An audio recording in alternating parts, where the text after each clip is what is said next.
বাংলাদেশ কি এখন শুধু ইয়াবার ভোক্তা দেশেই সীমাবদ্ধ রয়েছে, নাকি ধীরে ধীরে ইয়াবা উৎপাদনকারী দেশেও পরিণত হচ্ছে? একের পর এক অভিযান, একের পর এক গোপন কারখানার সন্ধান, রাজধানীর জনবহুল এলাকার মাঝেই বছরের পর বছর ধরে চলছিল ইয়াবা তৈরির অভিযোগ।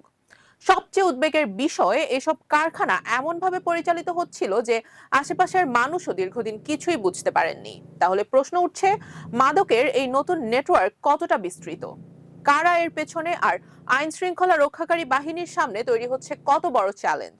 সাম্প্রতিক সময়ে র‍্যাব ২ এর অভিযানে দক্ষিণ কেরানীগঞ্জে আরো একটি ইয়াবা তৈরির কারখানার সন্ধান মিলেছে।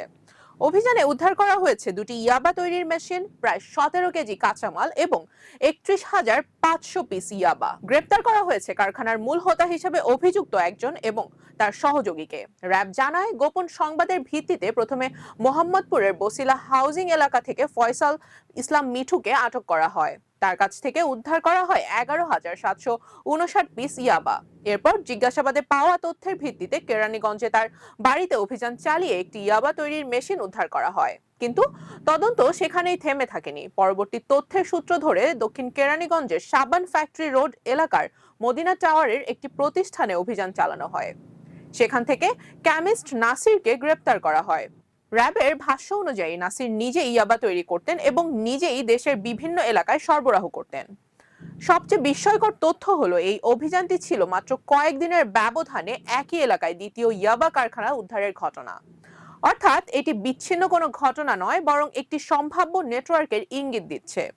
তদন্তে প্রাথমিকভাবে জানা গেছে, ইয়াবা তৈরির কাঁচামাল চট্টগ্রাম থেকে আনা হতো এবং উৎপাদন হতো ঢাকাতেই। অভিযোগ রয়েছে, প্রায় এক দশক ধরে এই চক্র রাজধানী সহ দেশের বিভিন্ন এলাকায় ইয়াবা সরবরাহ করে আসছিল।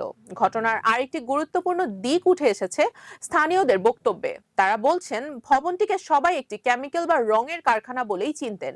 নিয়মিত নারী পুরুষদের যাতায়াত ছিল, মাঝে মধ্যে তীব্র রাসায়নিক গন্ধও পাওয়া যেত।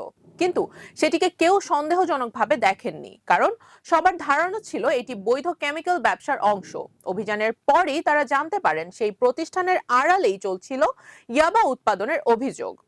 স্থানীয়দের অনেকে কঠোর শাস্তির দাবি জানিয়ে বলেন, এমন অপরাধের দৃষ্টান্তমূলক বিচার না হলে ভবিষ্যতে এ ধরনের অপরাধ কমানো কঠিন হবে। র‍্যাব ২ এর অধিনায়ক অতিরিক্ত ডিআইজি জানিয়েছেন, তাদের কাছে এমন আরো একটি চক্রের তথ্য রয়েছে।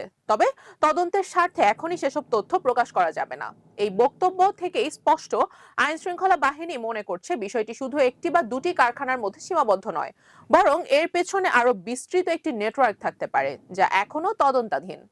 এদিকে উদ্বেগ আরো বেড়েছে, কারণ একই ধরনের চিত্র মিলছে নারায়ণগঞ্জেও। সম্প্রতি জেলার বাবুরাইল এলাকায় একটি ইয়াবা তৈরির কারখানার সন্ধান পেয়ে সেটি সিলগালা করে জেলা গোয়েন্দা পুলিশ। অর্থাৎ শুধু কেরানীগঞ্জ নয়, রাজধানীর আশেপাশের বিভিন্ন এলাকায় একই ধরনের কার্যক্রমের অভিযোগ সামনে এসেছে। এখন সবচেয়ে গুরুত্বপূর্ণ প্রশ্ন হলো, বাংলাদেশের মাদক পরিস্থিতির চিত্র কি বদলে যাচ্ছে?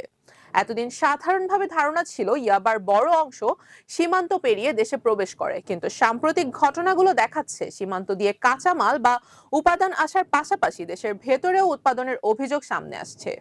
যদি তদন্তে এই তথ্য আরো প্রতিষ্ঠিত হয়, তাহলে মাদক বিরোধী অভিযানের কৌশলেও বড় ধরনের পরিবর্তন আনতে হবে। কারণ তখন শুধু সীমান্ত পাহারা দিলেই হবে না, শহরের ভেতরে গড়ে ওঠা গোপন উৎপাদন কেন্দ্রগুলোকেও সমান গুরুত্ব দিয়ে শনাক্ত করতে হবে। সব মিলিয়ে কেরানীগঞ্জ ও নারায়ণগঞ্জে ধারাবাহিক অভিযানে যে চিত্র সামনে এসেছে, তা দেশের মাদক পরিস্থিতি নিয়ে নতুন উদ্বেগ তৈরি করছে। এখন নজর থাকবে চলমান তদন্ত আর আইন শৃঙ্খলা রক্ষাকারী বাহিনীর পরবর্তী অভিযানে। সত্যিই কি রাজধানী কেন্দ্রিক একটি বড় ইয়াবা উৎপাদন নেটওয়ার্ক গড়ে উঠেছে, নাকি এটি কয়েকটি বিচ্ছিন্ন চক্রের কার্যক্রম এবং চূড়ান্ত উত্তর মিলবে তদন্ত শেষ হওয়ার পর? তবে একটি বিষয় স্পষ্ট, মাদক বিরোধী লড়াই এখন শুধু সীমান্তে নয়, দেশের ভেতরেও আরো জটিল ও বহুমাত্রিক রূপ নিয়েছে। রুবাইয়া জান্নাত, টাইমস 24।